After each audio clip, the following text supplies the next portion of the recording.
What is going on, y'all? Gamers Goon here today. The draft just ended, and before we get started on a little bit of a draft recap video, I need to talk to Adam Silver real quick. It is 10:35. The draft started at 7. That means this draft went about 3.5 hours. In about 45% of the draft, it said pick is in, but we got to have all this conversation. We got to have all this stuff going on. These drafts need to speed up. They need to speed up, and then on top of that, you took the second round away from tonight. This whole draft should be done. This whole draft, they're doing too much with it. They're doing too much, but the first round is complete. Let's talk about each and every single pick. We're not going to go super in depth since it is late, but tomorrow do expect a second round mock draft video from me. Number one, no surprises here. Cooper Flagg, and it should have been Cooper Flagg. We've talked about it pretty much this whole offseason. As soon as we've known that they've had the number one pick, the pick was going to be Cooper Flagg. Nico Harrison smiling, a big old happy smile, has his phone out. You didn't deserve it. You didn't deserve it. Let's keep it honest, Nico Harrison. You're still not that good of a GM. You got lucky to get Cooper Flagg. San Antonio, they took Dylan Harper. Big time get. We got to see after the fact, Dylan Harper was got a FaceTime from Wembanyama, and he's like, "Hey, I'm on the Spurs, and my name's Vic." And he's like, "Yeah, I think I know who you are." But yeah, Dylan Harper to the Spurs is going to be an absolute great pickup for them. Then we got to the Philadelphia 76ers, and this is where everybody kind of had it is like, this is where the draft gets started. Is Ace Bailey going to be picked regardless of his unwillingness and seemingly no desire to be picked here? Would this maybe be a sneaky Trey Johnson spot? Ultimately, it was VJ Edgecombe out of Baylor. I think that was the safe option, two-way player there out of Baylor that I think projects really well alongside Tyrese Maxey. Then we get to the Charlotte Hornets. The Charlotte Hornets, I thought they had a pretty good night. They drafted Con Knippel, and they got one more pick later on, but they drafted Con Knippel, the 3-and-D kind of do-it-all kind of guy that I really liked here in this class. They get a really good player to pair up with LaMelo Ball. When LaMelo Ball is healthy, this is a guy that's going to be a borderline 40% three-point shooter. Really, really good shooter and a really good defender, super active. A guy that, when Cooper Flagg was out, was able to hold his own and be that primary guy for a Duke team that was loaded with talent. Really like Con Knippel. Then we had our first, I wouldn't say head scratcher, but our first little bit of a shock moment. The Utah Jazz came up. There was a report earlier today that Ace Bailey did not want to go to the Jazz, did not want to go to the Hornets, didn't want to go to the Sixers. He wanted to go to the Wizards, he wanted to go to the Nets, he wanted to go to the Pelicans, he wanted to go to a place he could be a star, right? Guess what? The Jazz said, "I don't care. You don't get a choice. You're going to come be a star in Utah." I think ultimately this is a good move for Ace Bailey, but Ace Bailey is kind of lack of desire to be there at least going into the draft. We'll see what he makes out of this, but I think ultimately this is a good spot for Ace Bailey to end up at. Then we get to the Wizards. The Wizards kind of lucked out. They were at one point thinking maybe we could get Ace Bailey. Then they ended up kind of stumbling into Trey Johnson, who we thought would be off the board. Yet another big-time scorer. You just traded Jordan Poole, potential replacement there as a scorer. Then we got to the Pelicans. Pelicans kind of shocked us a little bit. They took Jeremiah Fears, who we thought would be top 10, but I didn't really peg the Pelicans as the team to do so. They did. I like the player. Interesting fit there with DeJounte Murray, Jose Alvarado. Obviously, they just picked up Jordan Poole in that trade. I don't know. It's a good player, though. It's a good player. Then we get to the Nets. The Nets actually gained another pick, believe it or not. They had 5 picks, and they selected every single one. So my Chicago Bulls, when I get to you guys, I'm going to have a lot to say, because why can't we do that? The Brooklyn Nets. At 8, I was like, well, Jeremiah Fears was probably going to be their guy, so this is probably either going to be Carter Bryant or Yegor Dimon, and it happened to be Yegor Dimon. Is a guy that we knew they had some interest in. A little bit of Josh Giddey comparisons there. Good passer. I think he still needs to fill out his frame. Still needs to get more consistent offensively. There is a lot of growth that needs to be done to his game. On a team like the Nets, though, he's going to have plenty of time to figure things out. The Raptors threw another curveball at us. This was one we weren't really expecting out of the Raptors. We thought, hey, they could probably go one of the big men's, Queen or come on. Nope. Guess what? Nope. They threw you a curveball, and they took CMB, Colin Murray-Boyles. I thought CMB was going to slide. I thought he was going to slide. You look at a guy here that's really good defensively, can guard pretty much any position on the floor outside of maybe like the really big centers in the NBA. But you think of the team has some really solid defenders on it here already in the Raptors. CMB probably isn't the greatest offensive option here, but he kind of does fit into the mold of what the Raptors look for defensively, so I can understand the pick there. And then the Suns, man, I was so mad. I was begging the Bulls at this point to trade up. I was like, trade up, please trade up. The Phoenix Suns had selected Kemon Malawach. My heart dropped. I could not tell you how sad and disappointed I was. I was hoping that he was going to be there at 12. I knew it was unlikely. He got to 10. I was like, please just trade up and hope he's there. The Bulls couldn't make a move done. A little bit of disappointment there with the Bulls. Yet again, we're going to mention some disappointment with the Bulls. But Malawach is a great pick for the Suns. This is a team that has a ton of guards, not very many big men. You're looking at a guy here that's going to be an elite interior defender. You're looking at a guy that was a 70% plus free throw shooter, only a couple years into playing basketball. He's only 4 or 5 years into playing. He's a guy that I think his shot will come around. He's a guy that I think fundamentally with the shot itself, it's something that you have tools to work with. I don't think you're going to really need to kind of just really just invest a lot into getting it there. I think he is somebody that's going to work, and I think he's somebody that is going to quickly get there. Next, we had the Memphis Grizzlies trade up with the Blazers. Okay. I was like, okay, so they're probably jumping the Bulls because you think the Bulls probably go one of the larger guys in the class, the Asa Newells, the Derek Queens, the Thomas Sorbers. Guess what the Grizzlies did? Nope, they traded up for Cedric Coward, who I think the Bulls could have drafted, but they traded up, got one of the best 3-and-D players in this class. Cedric Coward, somebody that a lot of people have pegged as super high upside. Guess what? Ultimately goes Lotto. I think it was a good pick to replace Desmond Bane. Super long arms. If you're trying to replace a Desmond Bane, who in his own right was a good defender, Cedric Coward has a little bit more tools to work with in the defensive realm. The Bulls now got up at 12. Now, I want to make this known for my Bulls fans. Noah Asenge is not a bad pick. I've seen the comments on the Instagram post. Everybody's like, oh, this is Patrick Williams. No. Please watch basketball. Please do research on some of these players. That is because I said coming into this draft that he would not be one that I would be upset at. Matter of fact, earlier today on Instagram, I posted, it was on one of the, I don't remember whose post it was. Yes, here it is. The Bulls post. I said, because it says draft day, who do we take tonight? I said, you should be considering trading up for Ace Bailey around 4 or 5, or Malawach if he is around picks 9 and 10. Which is true. Both of those guys were in those ranges. If you stick, you should take a good look at Asa Newell, Derek Queen, Noah Asenge, and Thomas Sorber. And then I said, with that being said, you'll draft a second-round talent. Kind of throwing a little bit backhanded at them. Noah Asenge is a guy that is 6'10", super active, needs to fill his frame, kind of similar to Modest, but this is not Patrick Williams. Patrick Williams, I'll actually give the edge in shooting.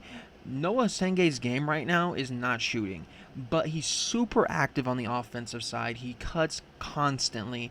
He's always moving, and he's a guy that when you have kind of the guys around him that they do, you have Vooch as of right now, who is still on the Bulls, that is going to be able to stretch the floor and hit.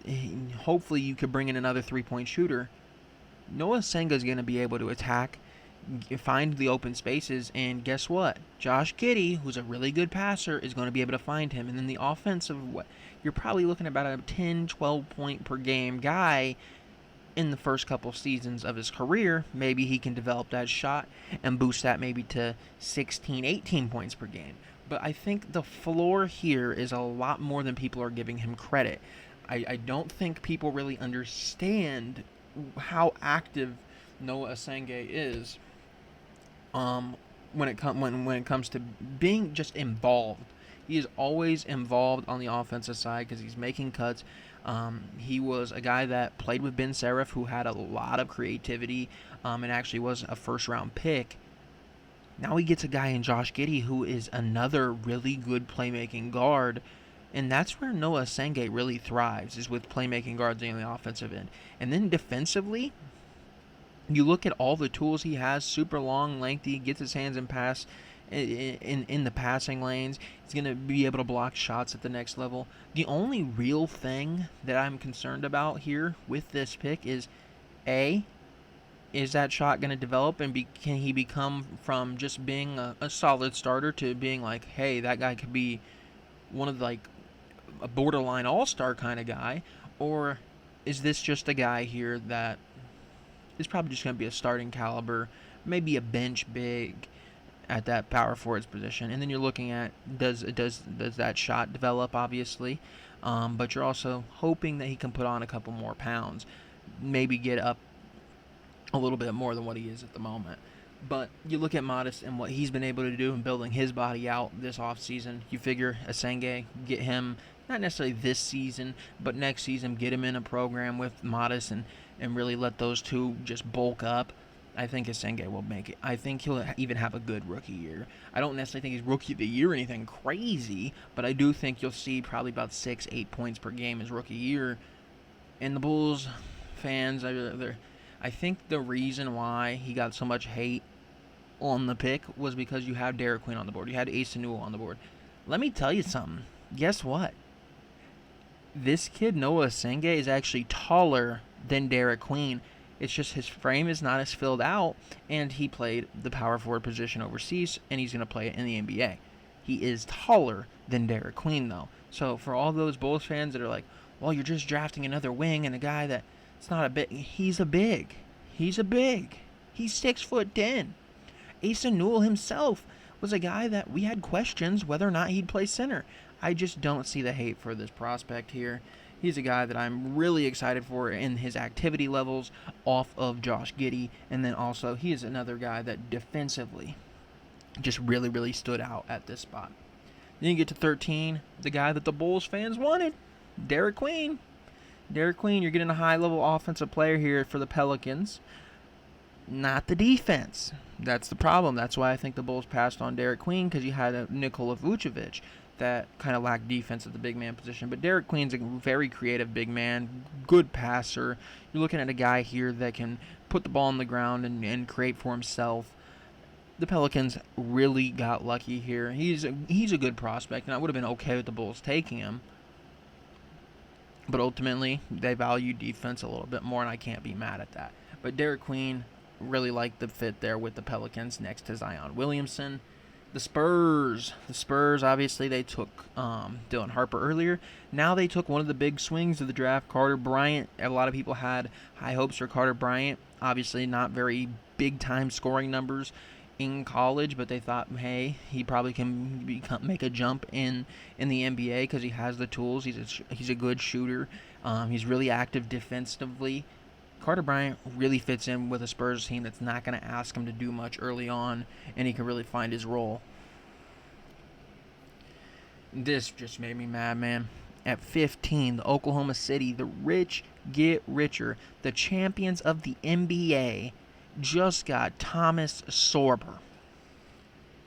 Just let them get one of the best defending big men in the draft. Just let them do it. Just let them do it.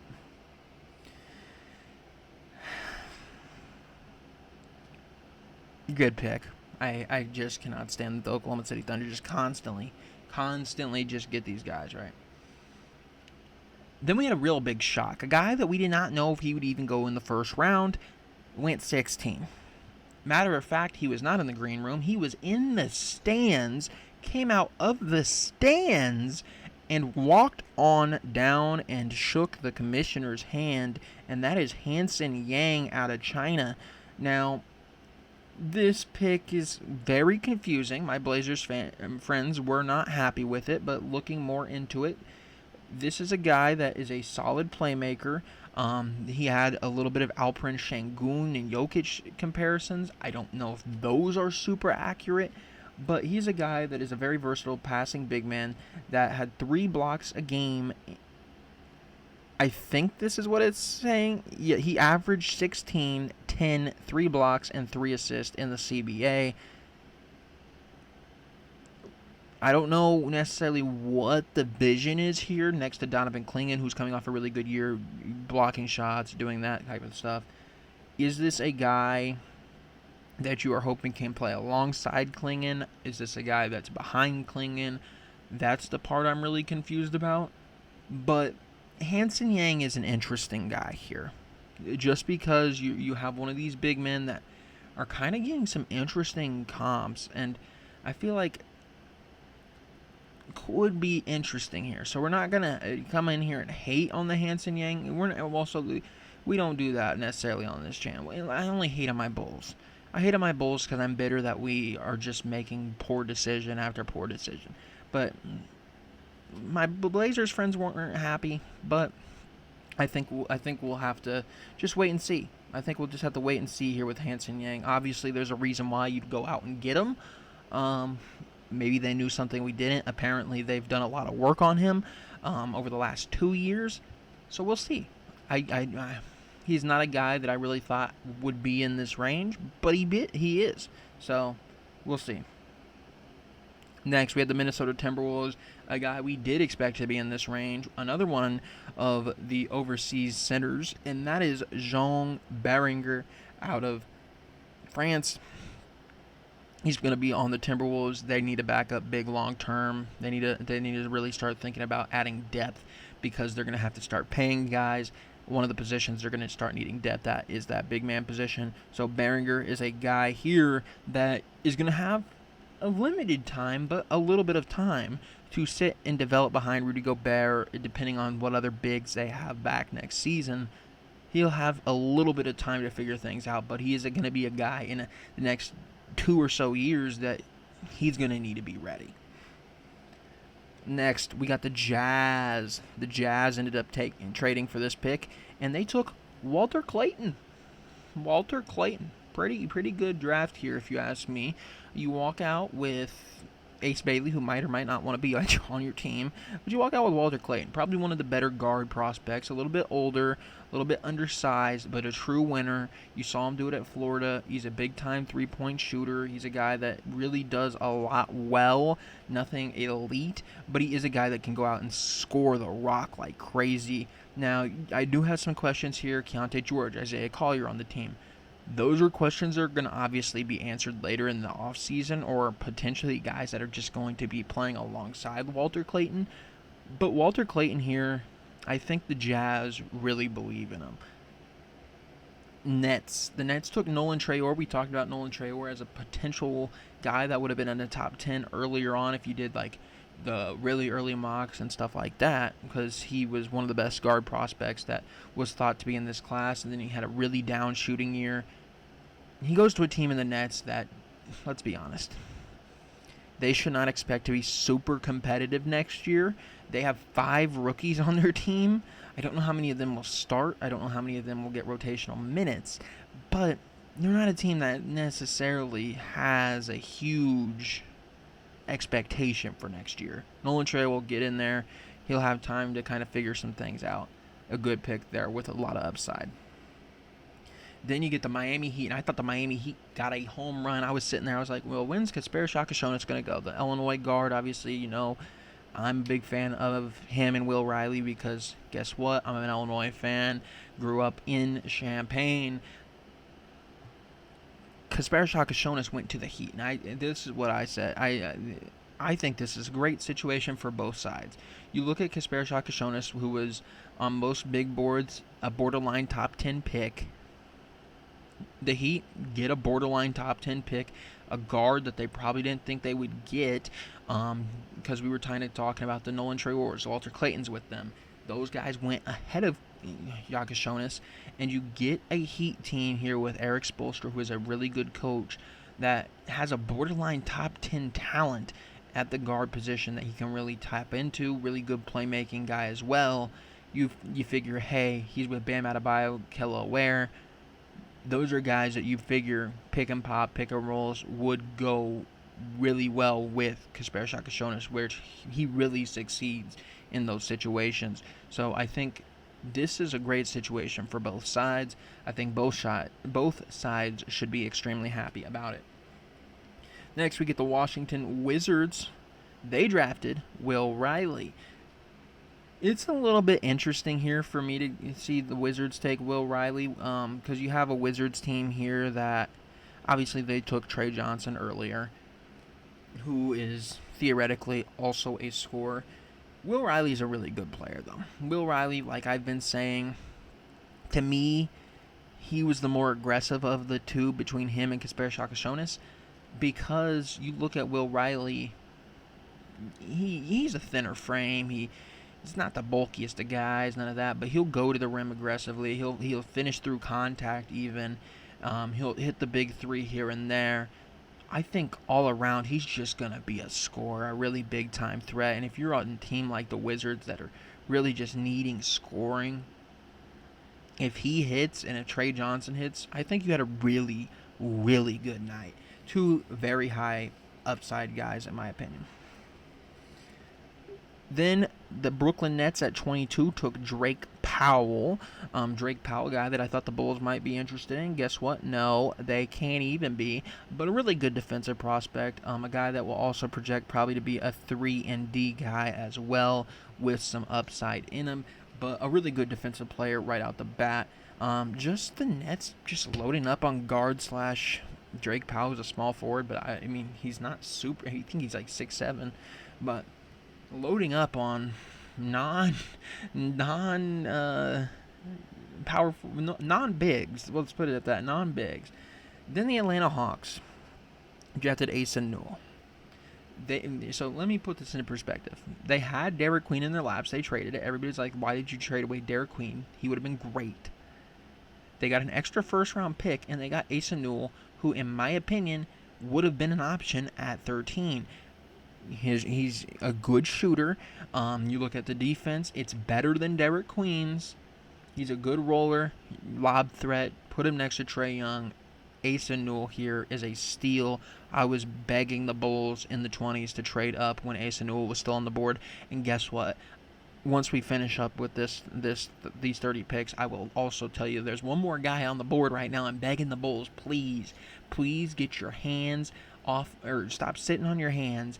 Make a move, please.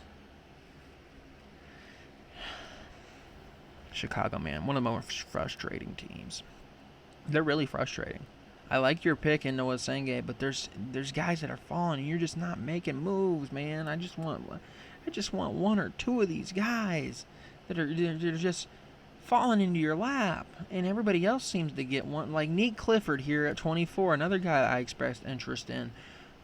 The Kings got him from the Thunder. Thunder traded this pick away. I don't necessarily remember what they got out of it, but Sacramento trades up, takes Nick Clifford, and this is a guy that I talked about being like a Josh Hart. He can do everything really, really well. You look at a guy that can assist, 4 assists a game, about 8 rebounds a game. I think it was around 18 points a game. He's a guy that just fits everywhere he goes. Bulls didn't want him. Bulls don't. I don't know if they tried to trade up or anything. There were some rumors going around that the Bulls were going to be active. They were not active. These guys are liars, man. The last like 5 rumors I've heard from the Bulls. The Bulls are going to be active. The Bulls want to trade Patrick Williams. They want to trade Kobe White. They want to trade Lonzo Ball. They don't ever do anything. They don't. They just sit there. They just sit there like, okay, yep, all right. Do you guys want Lonzo? Oh, you're only offering us a first. You're only offering us pick 18 for Lonzo. Yeah, we're gonna have to pass. All right, we tried to trade Lonzo. We tried to do it. These guys suck, man. The AK. Can you please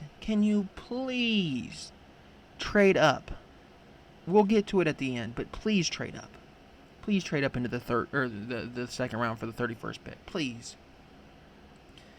So Clifford went to the Kings. Think that's a great fit. Orlando Magic, they took Jace Richardson. We mocked him at 16 when they had 16. Then we didn't think he'd get to 25. He did. Just felt like a Magic kind of pick. A lot of offensive upside potentially as well. Then the Nets got back on the clock. They took our boy Noah Sange's teammate in Ben Seraph, who they compared a little bit to D'Angelo Russell. So that's an interesting one, a little bit bigger, but also really aggressive. Kind of gets in the air passing sometimes, but another really creative playmaker. You have Yegor Dimon now. You have him. I mean, obviously we talked about Drake Powell. Then who was it at 19? I forget who they picked at 19. And Nolan Traore. So you really see they prioritize finding a playmaker. And guess what? At the center position, they try to find a playmaker as well. Everybody in the draft or in the green room got drafted. There was two guys left. It was Liam McNeely and Danny Wolf. Guess what? Danny Wolf went one of the most creative big man passers I've seen. Works well in the pick and roll as a big man passer, which is crazy. This is one of those guys I was hoping the Bulls would find a way to get. Once again, though, Bulls sit on their hands. Sit on their hands. You want to move on from Vooch. You want to move on from Lonzo. You want to move on from Javon Carter. You want to move on from Patrick Williams. But here's the problem: when you have the time to do it, you're too scared to make the move. You get scared to make the move. And it looks like I'm going to have to refresh this or just go off memory. The Celtics at 28 took Hugo Gonzalez, who was out of, I believe, Real Madrid. Super highly athletic guy that I had some questions on about his shooting. Shot 29%. 29%. But this is a guy that's going to need to play next year. Obviously, you're looking at a team without Tatum. Traded away Drew Holiday, traded away Kristaps Porzingis. This is a guy that's going to need to at least take a role next year. I don't know how likely it's going to be of a big role, but we'll see what he ends up being. Then we got the Hornets. They took and made Liam McNeely the last guy out of the green room. Liam McNeely, three-point shooter, good scorer at UConn, really good rebounder. This is a guy, though, at the NBA level, I think is going to be more of a spot-up guy. I don't know if he'll really have much creativity to his own. But guess what? You're playing with one of the better playmaking guys in the NBA, and that is LaMelo Ball. So I think off of him, you're going to play really, really well. And then the 30th pick, I was hoping it was not Rasheer Fleming because the Bulls did not trade up for it. I was waiting to see somebody trade it up, and nobody traded up. And it was... I'm going to butcher this guy's name. I got to bring it back up. Yannick Conan Niederhauser out of Penn State. The super highly athletic big man. Kind of a shock. Don't really see it as a need. You have Zubac. But highly athletic big man there that was going to probably be there. Gone in the early second round, you wouldn't have another chance at him. So if you like the talent, you go get it. You saw some teams really do that here, liking talent and just going and getting it, not really caring what consensus is. And that is why the Bulls, I'm speaking to you now, AK, trade up and take Rasheer Fleming. You drafted Esenge, who I like. A lot of Bulls fans were interested in Fleming. And I think Fleming is kind of more so what Bulls fans think Esenge is. They think, oh, this is kind of just a little bit larger of a wing. Rasheer Fleming is going to be that guy that will be able to hit the threes at the next level. Really good defender. You would pair him and Esenge up defensively. Really long group there in that forward room. You have Modest as well. Please trade up for Fleming. Please, I beg you. I beg you. And if not, we'll probably end up doing something stupid at 45. We'll throw a dart at another guard. Why don't we? We need another one of them. We need one because we haven't got rid of Lonzo. We haven't got rid of Carter. Just all talk with these guys, man. It's all talk. Oh, we want to do this. We want to do this. Then do it. Then do it. You don't really want to do nothing. If you wanted to do it, it would have been done. You had an offer for Lonzo. You denied it. You could throw Javon Carter in any deal you want. Vooch, guess what? Now he's on the team long term because you didn't draft a true center. You drafted a power forward, but you didn't draft a center. You didn't go get a center. What are we going to do? Kalkbrenner, is he an option? I don't know. Maxime Reynaud's still on the board. Is he an option? I don't know. Go find somebody. Please go find somebody. For the love of Pete, please go make a move. If you sit on your hands at 45, you will not get a good big man. You won't. You got your high swing power forward. Your fan base is upset with you. Go make them all happy and go get a true center. Go get a 7-footer. Go get a 7-footer that's filled out his frame a little bit in like a Maxime Reynaud. We'll see what the Bulls do, but I don't have high hopes. I imagine they stick and pick at 45. They probably go and draft a small forward, maybe a shooting guard, because this Bulls team does not really realize that right now their big men are Modest Buzelis, Noah Senge, Vooch, Stick Smith, and Zach Collins. You added a piece here in a Senge. You still need more. You need more big men. You need more big men. I'm telling you right now, you need more big men. Thank you for watching, and I'll see you next time. Bulls, please make my Thursday a good day. Please make it a good day.